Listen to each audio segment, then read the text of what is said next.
Hi, everybody. My name is Jennifer Berry. I'm the Alliance Manager for NAWI, and I also work at NREL. And thank you for joining us today. We've got a great webinar for you. So this is the high fidelity modeling of reverse osmosis module scale flow and membrane structural mechanics. And I'm going to actually hand it over here to our webinar facilitator, Ryan, so that he can talk us through some initial pieces here. Thanks, Jen. Hi, everyone. My name's Ryan Ingwerson. I'm with the National Renewable Energy Laboratory. If you've been on NAWI webinars before, I'm sure you've heard the spiel, but just a quick few things to go over. First, this meeting is being recorded, and we will get it posted on the NAWI Alliance community website after the event. Usually it takes about a week, 1 week to 2 weeks to get that up.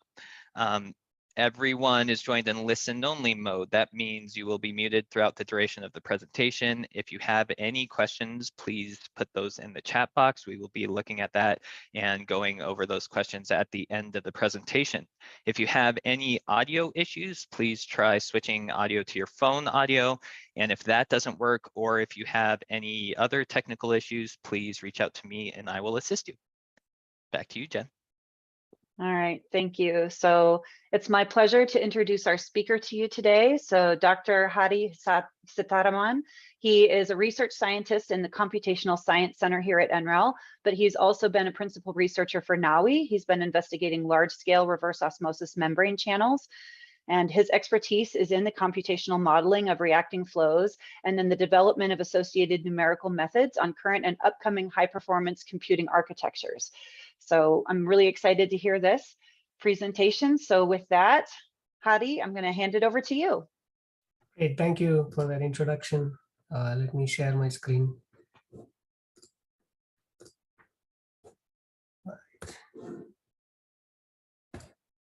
We can see your screen. It looks good. Very good. Thank you, everyone, for joining my talk. And today I'll be talking about some of my recent work on modeling reverse osmosis at the module scale, and also some aspects regarding how membranes compact at high pressure using some of our structural mechanics models. Before I get started, I would like to thank the researchers who are involved in this work. Mark and Srijit at NREL, they've been working with me on the high pressure reverse osmosis project for membrane compaction. Elenia and I, we work together on the high fidelity modeling for reverse osmosis feed flow and looking at concentration polarization. That'll be the first part of this talk. I also thank Eric, Manny, Ying, and Sina, who are also in the high pressure reverse osmosis project along with me. And I also thank their students for helping us with some of the validation and data from the experiments. So just to get started, I have a brief introduction on what reverse osmosis is. When I looked at the audience, I did see a couple of my friends who are not familiar with what osmosis is. So reverse osmosis is a way to obtain clean water from seawater or brackish water or water that is saline. And usually in a reverse osmosis plant, you have a couple of modules connected together, and each module is a cylindrical element that looks something like the picture here, where there is seawater that is fed between the concentric layers of membranes shown here. And the clean water, of course, filters through the membrane and comes out of the permeate tube in the middle. So there are some interesting aspects to it. Of course, there is the membrane, which is what is filtering the clean water. Reverse osmosis, of course, works on the principle that you have to pressurize the incoming feed flow above the osmotic pressure so as to filter out the clean water from the concentrated water. There are some interesting things here in the membrane where you have what's called spacers, and these spacers are present in the channel through which the feed water flows. And this is there to prevent what's called concentration polarization. This is a phenomena where the concentration at the membrane rises because the membrane is stopping the flow of salts through itself. and therefore the membrane concentration is higher than the feed concentration, and this results in many different performance bottlenecks, like a rapid increase in osmotic pressure at the membrane, or things like scaling of the membrane that happens when the concentration exceeds crystallization limits. So RO is a multi-scale phenomena.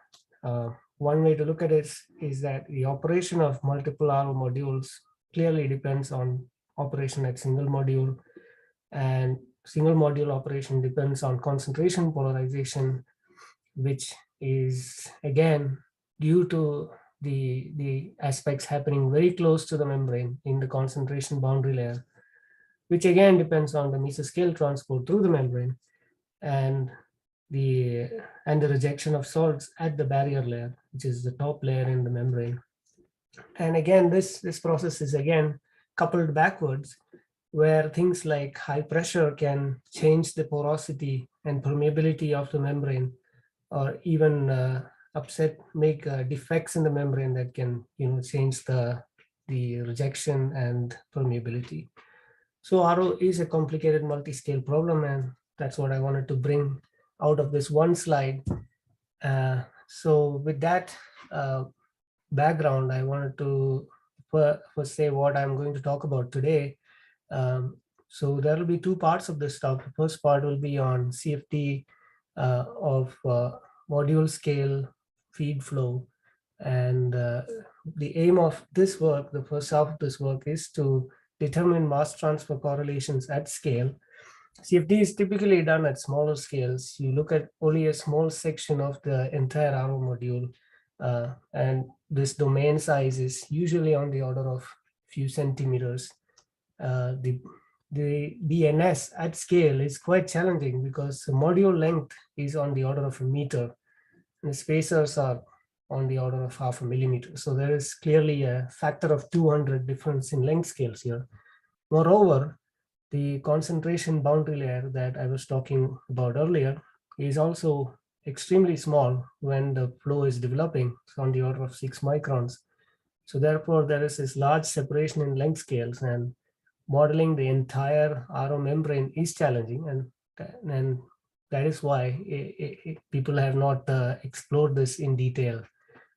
So therefore, simplifying assumptions are made when you do simulations at smaller scales, such as periodicity and periodicity of, say, the variation in pressure, which is not completely correct, because the flow is strictly not periodic, because as feed flow moves from one end to the other end of the RO module, it keeps getting concentrated. And as the concentration increases, the properties of the fluid change: density, viscosity, osmotic pressure, all of those change as we move from one end to the other. So therefore, these domains are strictly not periodic. And the other aspect is that usually these simulations are done with the assumption that the flow has fully developed in the RO module, which we have found that is not the case. There is an entrance length effect that has not been clearly quantified in RO literature. And these are some of the things that we address in the first part of this talk. In the second part, I will be talking about, membrane compaction in high pressure reverse osmosis. So high pressure reverse osmosis is a method used to filter highly concentrated brines. And it's very important that we manage these highly concentrated brines that come out of, say, a desalination plant. And thermal desalination typically is energy intensive, and high pressure reverse osmosis is a promising strategy towards achieving zero liquid discharge. So the challenges with high pressure osmosis is that the membranes tend to compact, and as compaction happens, the porosity and permeability of the membrane changes. And therefore, it is important to understand these variations when membranes are operating at these pressures, And therefore, we develop a simulation-based understanding of how membranes compact at higher pressures and how the porosity and pore size distributions change. And these structural mechanics simulations that I will present is done through the material point method, which is a Lagrangian finite element method. The advantages being that we are able to import geometries directly from X-ray tomography into our simulations. And more of this I'll be talking in the second half of this presentation. Moving to the next slide, I want to start off with the CFD work that we have done for full-scale RO membrane spacer channels. This slide shows the governing equations that we solved. We solved the mass, momentum, solute transport, and solute transport equations as shown here. As you can see, I have written these equations in the compressible form. And this is because I account for the variation of density as a function of concentration. That is, as concentration of salt increases, the density also increases. The same effect, a similar effect is seen for viscosity. The viscosity increases with concentration, and the diffusion coefficient actually reduces with concentration, and we capture all these effects in our model.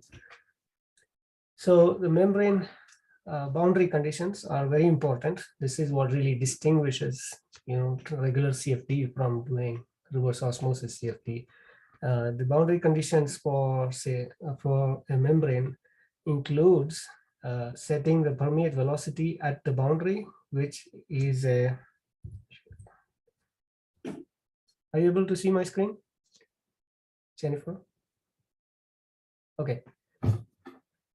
So the permeate velocity is set as a difference between the flow pressure and the osmotic pressure divided by the viscosity times the membrane resistance.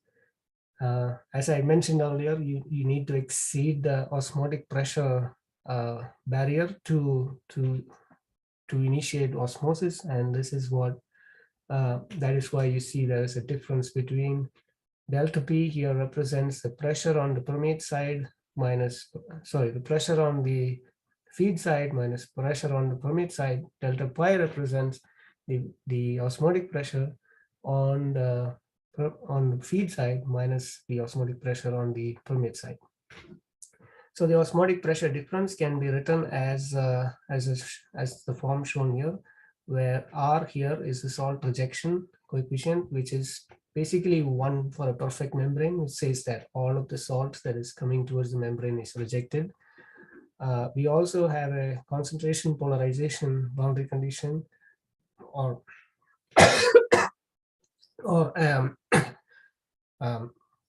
the flux balance condition for concentration, where the convective flux is balanced with the diffusive flux at the membrane. Moving to the next slide, I show some details regarding how our solver is implemented. It's implemented through the OpenFOAM library. We use an incompressible pressure-based algorithm.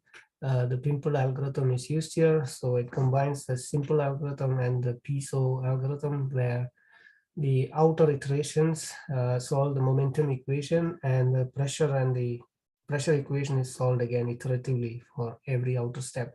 So the first step really is to update the transport properties. Then we solve the species transport and compute the phase center mass flux. Then we solve the momentum equation. And then from the momentum equation, the diagonal and the off diagonal contributions are found, and the pressure Poisson is iteratively. One thing to note is that we implement the divergence through the time derivative of density, and this is obtained as time derivative of concentration times the derivative of density with respect to concentration. So this source term is applied to the pressure correction scheme. Del dot rho u is actually set as negative dou rho d rho dt term that is obtained from here. And so the pressure Poisson is not like the usual solve that is done in OpenFOAM. So we made some modifications to account for these variations. moving to the next slide, I wanted to highlight this important aspect about how we implemented the concentration polarization scheme. The original boundary condition, as shown here, had some instabilities associated with it when the mesh sizes were large. And since in an unstructured grid, it's hard to control the mesh sizes everywhere. So in this case, when the mesh sizes were large and we were trying to find the face-centered concentration value based on this boundary condition at the membrane, it was found that the face-centered concentration could go negative, and therefore we needed to preserve positivity for concentration, and this was done through through a scheme where we actually locally solved for the CP through a convection diffusion equation, very similar to how wall models are done in LES. And with this method, I actually wanted to test whether this method is consistent and accurate. We did a test where we just solved the convection diffusion for concentration with an upwind scheme for the convection term. And we found that even with this scheme, we were able to get first order accurate solutions. This scheme as well provided first order accuracy when you do an upwind scheme for the convection term, but there were issues when the mesh sizes were large. So this aspect that we did was important, and it actually helped us preserve positivity for concentration when we ran the solver. Okay, moving to the next slide. I wanted to show some verification results for our solver. The first picture here shows the results for a simulation where we did a 2 meter by 1 millimeter thickness channel. The challenge here is that the aspect ratio of this channel is very high, just like how it is in RO modules, where the thickness of the feed channel is very small compared to the length of the RO module. So in this case, when we did this 2 meter long channel, 1 millimeter thickness, we were able to compare the pressure drop along the length of the channel with a perturbation theory solution by Berman. And we were able to match the solutions for 1 porous wall and 2 porous wall. Similarly, we did a case where we looked at concentration polarization variation for a channel 7 centimeter long, 1 millimeter thickness. And we compared our solution with published results from Subramani et al. In 2006. So these are done for varying permeate velocities, where the permeate velocities varied between 4, 8, and 16 micrometers per second. And you can see that we match quite well with the results from this paper for all the 3 permeate velocity cases. And I might have forgotten to define what CP modulus is. CP modulus is basically the ratio of the concentration of solute at the membrane divided by the concentration of solute at the midplane. And that is why, of course, you get CP values greater than 1 because concentration at the membrane is higher than 1, higher than the feed concentration. Moving to the next slide, I wanted to show another set of verification studies that we did with spacers. So you can see it's a channel with cylindrical spacers as shown here. Again, these simulations are also done by Guillen and Hoek back in 2009. And this set of simulations that we did, a similar set was done by Guillen and Hoek, where they used these results to obtain what's called a Sherwood correlation, a mass transfer correlation, that can be used in systems level models like water tap that NAWI typically uses.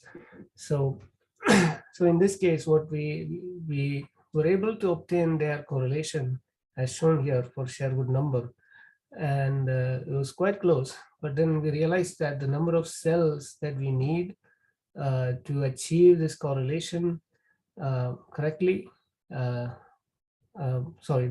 achieve a converged mass transfer coefficient, you required a lot of cells within the thickness, on the order of 200 cells to resolve a 0.5 millimeter channel. And this was again because the Peclet number for the solute equation is quite high, although the Reynolds number is small. So therefore, the concentration boundary layers were highly thin, and therefore you need high resolutions to resolve thin concentration boundary layers. What is shown here is the variation of concentration with distance along the membrane. What you can see is that the concentration shows a non-linear behavior where there is a dip in concentration close to the spacers where the induced flow helps in mixing the salts with the bulk. The pressure again drops from left to right, and this is again because of the losses that the flow incurs due to the obstruction in the flow from the spacers. So moving to the next slide. This is kind of the crux of this talk, really, about how we can do large-scale simulations, at-scale simulations of an RO channel, RO feed channel. So in this case, we are doing axisymmetric simulations where we have spacers, about 444 spacers along the length. The length of this channel is 1 meter long, and the thickness is again 0.5 millimeter. What you can see here, this is actually a movie. If you can see, if you can look at it carefully, there is this variation in concentration along the channel at this feed flow rate. For every spacer that it encounters, there is a wake that is formed in the region behind the cylinders, and this is what is enabling mixing of the salts at the membrane with the bulk, and thereby reducing concentration polarization. I wanted to show the differences that you see when you go from varying Reynolds numbers that are equal to 40, a small patch where you get 2 spacers. You see a flow that is similar to flow around the cylinder at low Reynolds numbers. And as we increase, we see that the Reynolds, cylinders induce vortex shedding and enables greater mixing in the bulk. Okay, moving to the next slide. These are some of the plots that are not that easy to understand, but I'm going to spend some time here to bring out the important point here, which is that the concentration profiles are not fully developed for a significant distance along the channel. So the legend on the right-hand side that shows the color is the distance along the channel from 0 to 1 meter.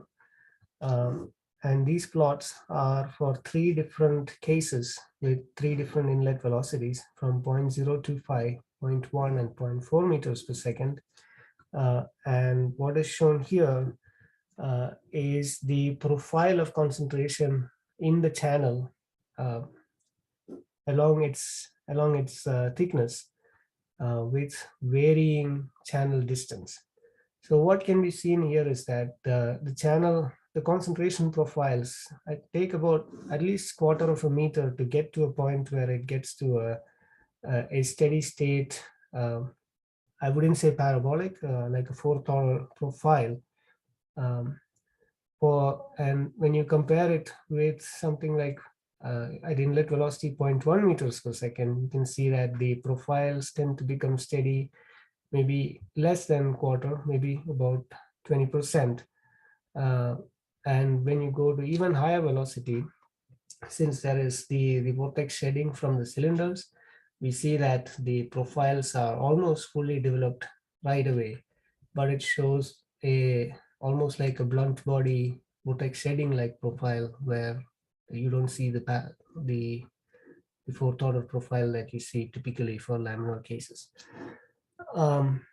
Same goes for velocity. As you can see at the lower velocity case, you can see that the velocities are immediately achieving parabolic profiles. You can also see that the velocity reduces as we move towards the end of the channel. at 1 meter, and this is because you are losing momentum through permeation through the membrane.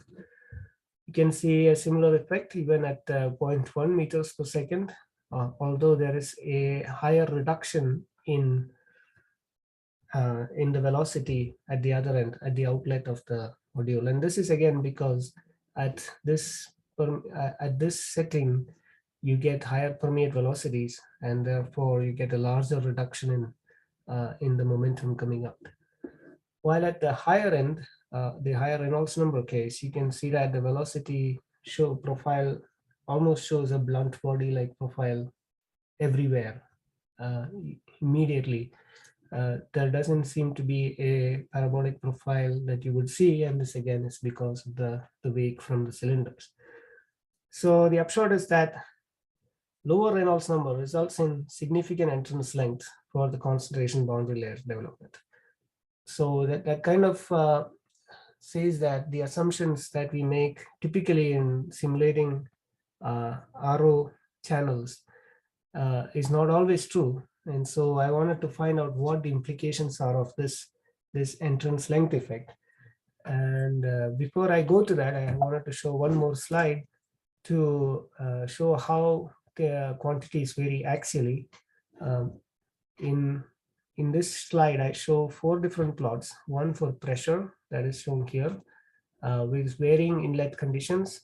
Of course, the highest flow rate encounters the largest pressure loss, again, because of the vortex shedding and losses associated with like viscous losses and vortex shedding.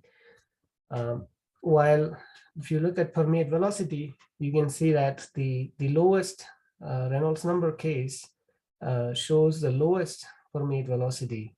And this is because at low velocities, you get higher recovery because you have higher residence times, and so you are able to filter out water more, and therefore the feed flow gets concentrated soon. And once the feed flow is concentrated, the osmotic pressure requirements are higher, and therefore the applied pressure is not able to drive higher permeate velocities at lower Reynolds numbers. When I look at CP, which is concentration polarization, there is an interesting effect that you see at the lower Reynolds numbers. It is that you increase from 1, which is at the leading edge of the channel, and increases to a value, and then it starts reducing. And this reduction is again because the permeate velocities are lower as you move down the channel. And this, at lower permeate velocities, you get lower concentration polarization. So there are 2 competing effects happening here. One, which is the concentration boundary layer development that tries to increase CP, and the other, which is the concentration of the brine increasing downstream that drives CP down. And that is why you see this this variation for the low Reynolds number, while for the higher Reynolds number cases, it tends to follow that.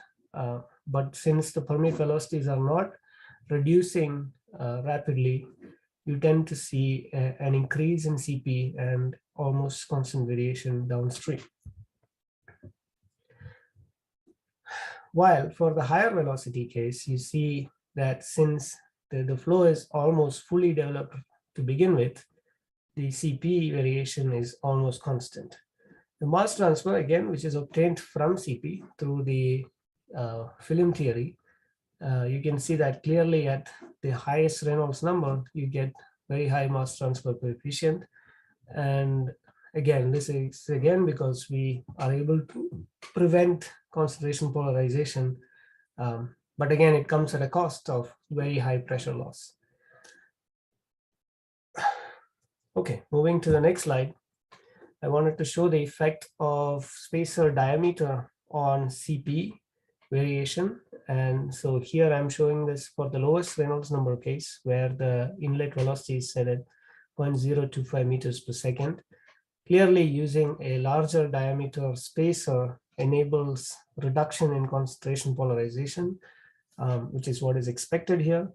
But when I did this for a case with 0.4 meters per second, you see that At larger diameters, of course, you can see the vortex shedding dominates and a lower CP is obtained, while at a lower diameter, since the Reynolds number is determined by the size of the space, so you can see that the CP profile follows something like what we saw for the intermediate Reynolds numbers. That said, I also wanted to emphasize that these variations that you see here, this is again because of the spacers present in the channel from 0 to 1 meter. There are about 444 spacers. So all these ups and downs that you see is because of the impact of the spacers. Finally, which is to quantify what the effect is of these not so fully developed concentration profiles and entrance length effects. I wanted to compare how the mass transfer correlation compares with existing methods. This correlation, which is from the Guillen and Hoek, it's used in the water tap code. I wanted to see how that holds along the channel. So at every point along the 1 meter long channel, I extract the Peckley number, which is Reynolds times the Schmidt number at the membrane. And I also find the mass transfer coefficient, and through that the Sherwood number. And I've done this for several different cases as shown here.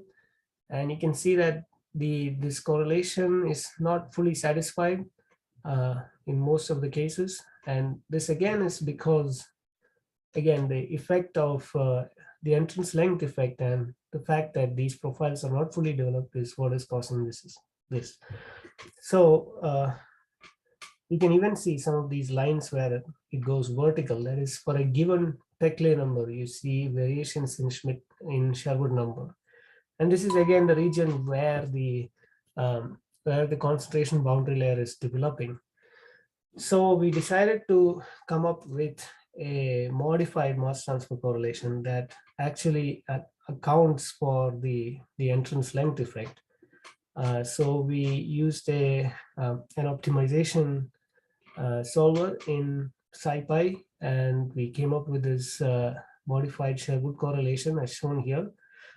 For the cases where the Reynolds number is less than 300, the cases where we did the high Reynolds number cases, the ones with 0.4 meters per second and large diameters, we saw that they actually agreed well with the correlations that were published. So everything that is done in literature with the current CFD still holds at a regime where the flow is fully developed, but it doesn't hold in cases where the concentration boundary layer is not fully developed.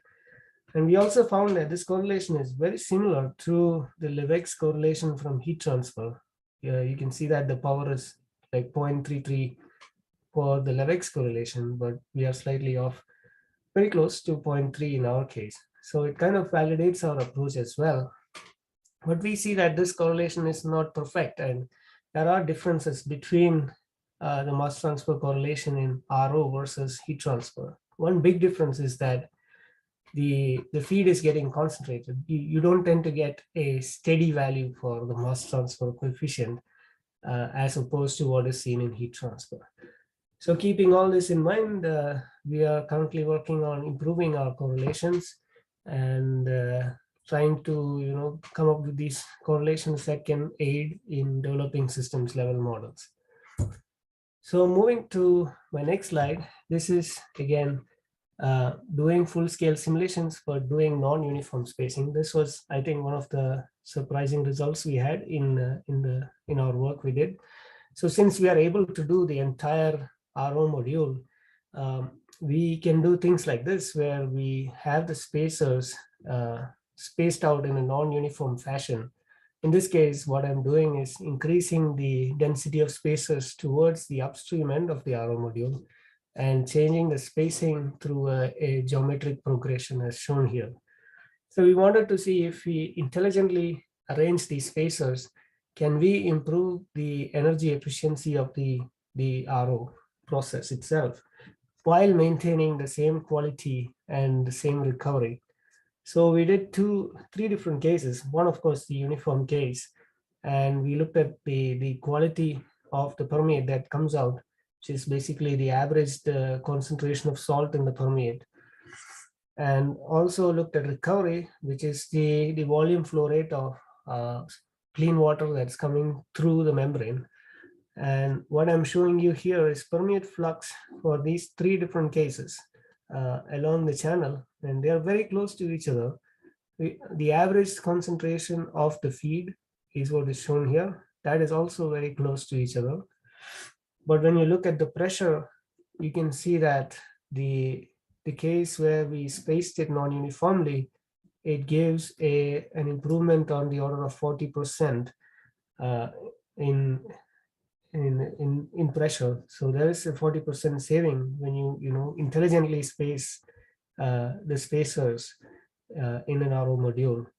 And we did this again for a case with a slightly lower value for the geometric progression ratio, and that also provided about 20% savings. So that's an interesting conclusion. We have not tested it in the real system, but I think it's interesting to see that we can do things like this.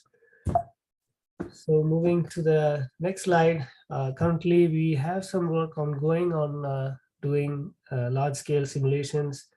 We are working on 3D simulations of woven spatial patterns. This is an example of a case where we're doing almost this checkerboard-like pattern for the spacers. Again, I have not done the annulus yet, but we are working on that.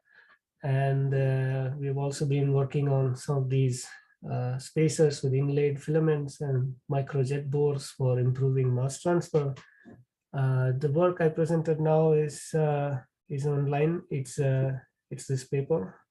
Please look for it in Separations and Purifications Technology. The code that I use for this work is available in GitHub. Let me know if you need access, and I can provide you with that. So I guess this is a good time to see if there are any questions before I move into the next half.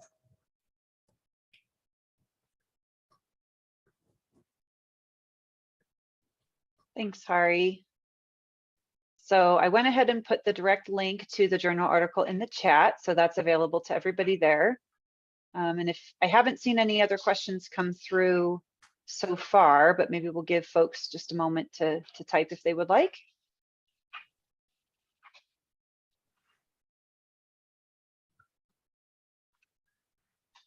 And I'm not seeing anything come through. So if you want to go ahead and keep going, go ahead, and we'll catch some additional questions there at the end.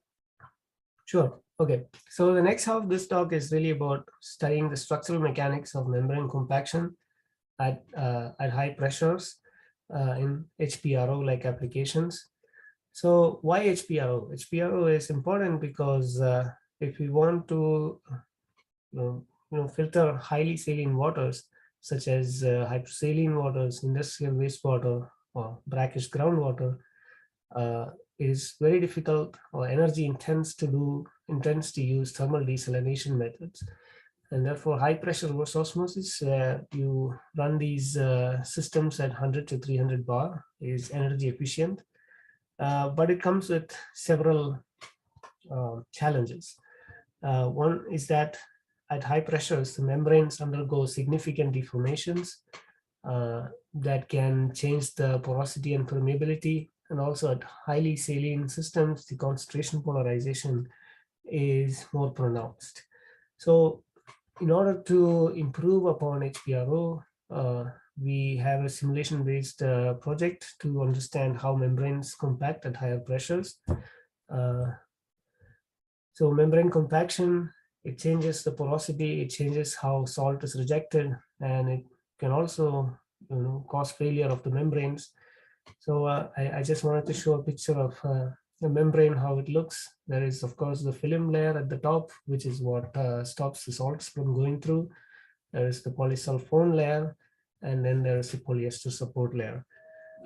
Some examples of how compaction is changing the void, the macro voids, is what is shown here. This is some of the work from Eric Hoek's group, where you can see how the pores are compressed at higher pressures. in this case around 200 bar pressure. So this is a challenging solid mechanics problem. There is complex pore morphologies and the need for constitutive models that are specific to membranes, and which may require some coupling with molecular level models as well. So moving to the next slide. So in order to simulate membrane compaction, we developed a material point method based solver. I just wanted to introduce what MPM is. MPM is a Lagrangian finite element method where the solid is represented as a collection of material points. That is, the density field of the solid is given by individual masses times the Dirac delta function. So once you do that, you can substitute that in the governing equations for momentum that is shown here, which is the material derivative of velocity shown here is equal to the body forces and the stress terms. And the stress, of course, is obtained through the constitutive model. D here is the strain tensor. L is the velocity gradient tensor. The advantages to compared to regular FEM is that there's no need for unstructured or deforming grids with a material point method. So we will be able to handle large deformations. There's also a lot of flexibility with constitutive models. You can associate a constitutive model for each particle in this case, as opposed to the entire system. So you can do a mixture of, say, both solid and liquid together. So that will be interesting when we do a case with both membrane, in a case where you have water permeating through a membrane. So you will be able to handle all that in material point method, and that's why we chose to use this approach. You can also do complex geometries because you don't tend to have unstructured grids, and it's amenable to large scale computing because it involves the use of particles and just Cartesian grids. So moving to the next slide, I just wanted to highlight what the MPM algorithm is. It involves different steps where we move data from particles to the cells or to the nodes and back and forth. The nodes or the Cartesian grid here is almost like a scratch pad or a calculator to obtain interpolated gradients of velocity so as to use that in the constitutive model. So the first step really is to transfer particle data onto the grid, and this is done through basis functions. We have implemented two of them, one which is the linear hat basis function, so and the other is the spline basis. So if you have linear hat basis functions, you multiply the basis function associated with this point in this cell and multiply its mass with that and add up their contributions to each node. The next step is to determine strain rate at the particle locations. Once you have velocities at the nodes, they are interpolated back onto the particles. And once you have the strain rates at the particles, you can use the constitutive model to find the stress at the particles, and the stress forces and the body forces are again moved back to the nodes, and the nodal velocity is updated after that. This sounds quite simple, but there are some interesting things that you need to do to keep the scheme stable. And we have implemented this pick flip scheme where the particle update is weighted by two things. One, which is the new nodal velocity, and the other, which is the old nodal velocity plus a correction to it. So when you do alpha equal to 0, this scheme is actually quite dissipative. When you do alpha equal to 1, this scheme is actually less dissipative, which you will see in our next few slides. So I wanted to show some verification cases that we did, like one which is the axial vibration of a bar. That is, you have a compression wave that is set up in a bar with oscillations that are governed by the wave equation, and we have seen that our MPM solution matches this quite well, as shown here. And we also looked at whether our MPM method is conserving total energy, we are able to see that the total kinetic energy, which is half mv square, plus the strain energy, which is the stress times strain times volume integrated, remains constant over the simulation. This is the next case that we did, which is the transverse vibration of a string. As you can see that we're able to capture this quite well. And we were also able to show that our discretization error is also second order. And this is important because the order of accuracy is kind of difficult to quantify in material point method, and we were able to do that with our schemes. Moving to the next slide, one of the most famous cases that people do with material point method is the dam break case. And we were able to match the experimental solution for the waterfront in this case. And so therefore we were confident of our implementation of constitutive models as well as the grid to particle and particle to grid operations. Moving to the next slide. This is also a solid mechanics case where we looked at collisions of two particles, and the particles themselves are discretized as material points. And it's important to look whether we get energy conservation. And you can see that as the particles move towards each other, there is, of course, kinetic energy, all of its energy is in kinetic energy. As the collision happens, kinetic energy reduces and the strain energy increases as the particles gets compressed. And after that, it goes back to kinetic energy. And you can see that this collision retains some strain energy at the end. This is again because of the deformations in the solid. So we were able to capture all these effects and able to match them with solutions from literature. One other case that we did was the case of a body compressing with its self-weight. This is important because this is similar to compression of a membrane, except that the membranes don't compress with self-weight, but due to the pressure applied on top. So we wanted to make sure we were able to capture this compression effect with self-weight. And again, our MPM with the linear elastic model gives the average solution to be very close to the analytic solution that we can calculate. And you can see that at alpha equal to 0, which is the peak flip factor, the solution is more dissipative, while at alpha equal to 1, you get an oscillatory solution, a structural dynamic solution, whose average matches the exact solution.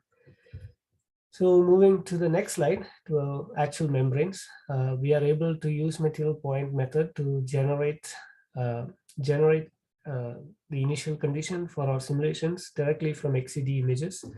The picture here shows the load cell with the 3 millimeter diameter membrane that's used in the experiments. And in the experiments, they were able to characterize the different layers. So in the green layer is the polysulfone layer, and the pink layer here is the support layer. And you can see how there are these macrovoids that are present in the polysulfone layer, similarly in the support layer. And we were able to convert the 3D TIFF images that were obtained from University of Connecticut directly to our material point method solver, as shown here. In this case, there were about 98 million points, and the depth of this membrane here is about 200 microns, 3 millimeter in diameter. So the approach to membrane compaction here, we use a coupled approach with material point method, material points as well as rigid bodies. So the rigid body is really the set of particles on top of the membrane that act like the jaw in the experiments, and they are actually updated using just rigid body dynamics. But then the coupling happens when we find the force exerted by the membrane on the rigid body through integration of the stresses on the surface, and this force is again used to update the motion of the rigid body. So it's a cyclic approach where we do membrane compaction with material point, and that allows us to find the stress at the top. And this is again used to update the motion of the rigid body, and the motion of the rigid body is then imposed at the top of the material points. So with that, we were able to simulate some of the membrane compaction effects. What is shown here is an image, an X-ray image of the membrane, and this is directly transformed to material points. And what is shown here is the uncompacted membrane and the compacted membrane at 140 bar.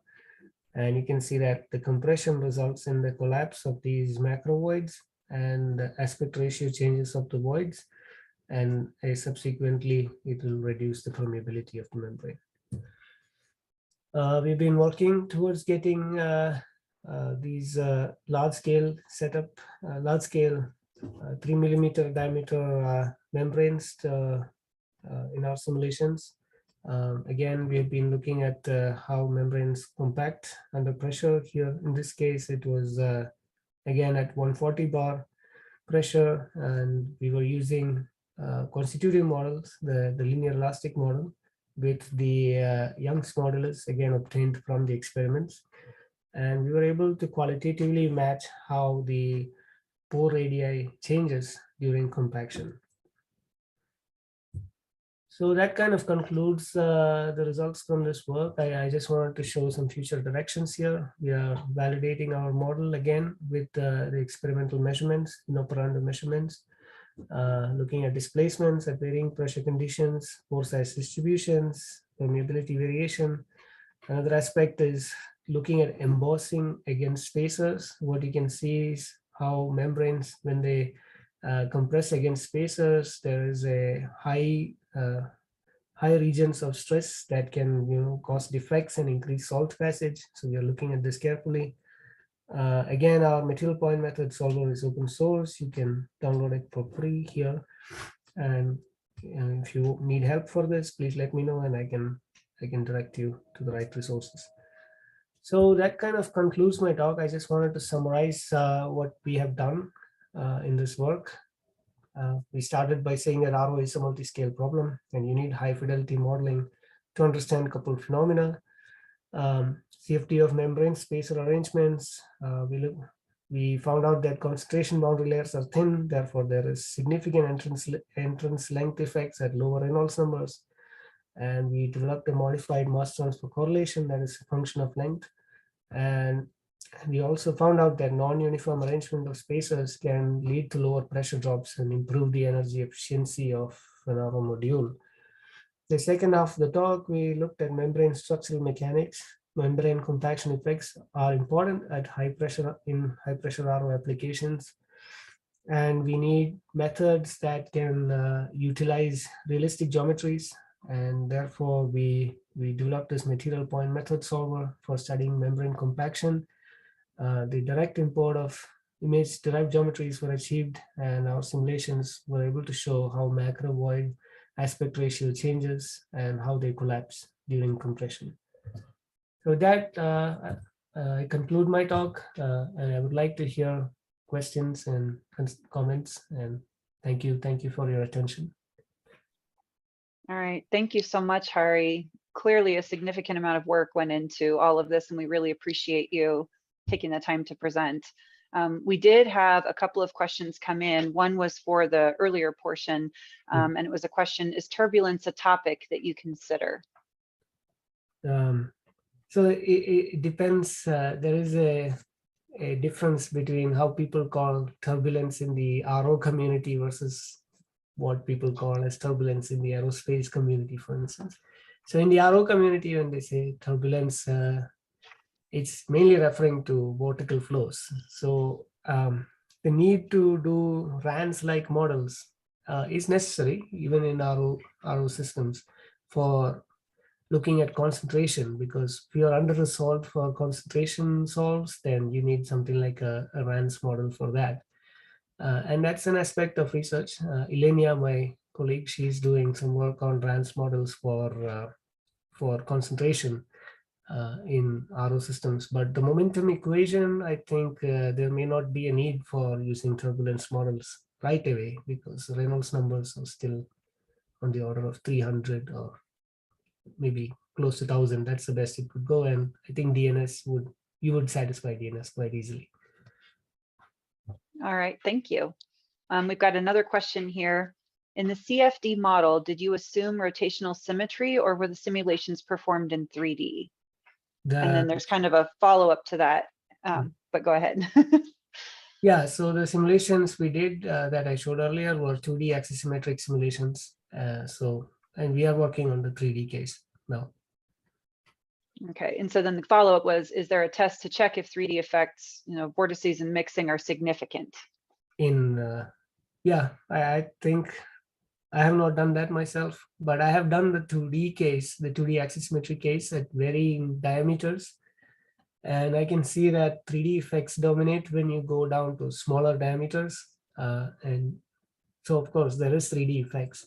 That can be still captured with the 2D axisymmetric formulation. But yeah, truly a 3D case need to be run to see if there are any 3D effects. Yeah. All right. Let's see, we've got one more. How do you initialize the location of the material points from the experimental data? Do they provide you 3D slices? Yes, that is correct. Actually, in the case for the 3 millimeter diameter case, they provided us slices along one direction, and they provided us a threshold value saying that this point in this pixel is solid and this pixel is a void. So we were able to use that to populate our material points. All right. Well, I think that's all the time we have. We're almost at the top of the hour. So thank you again, Hari, for your presentation today. It was really well received. Just a reminder to everybody that we've got another webinar coming up next week, actually on the 13th. It's related to NREL's wave power desalination system. So join us for that if you have the opportunity. And again, this was recorded and we will post it to the NAWI Alliance community website as soon as it's available. So thank you all again. Thank you. Thank you very much. Thank you. Thank you, everyone. Have a great day.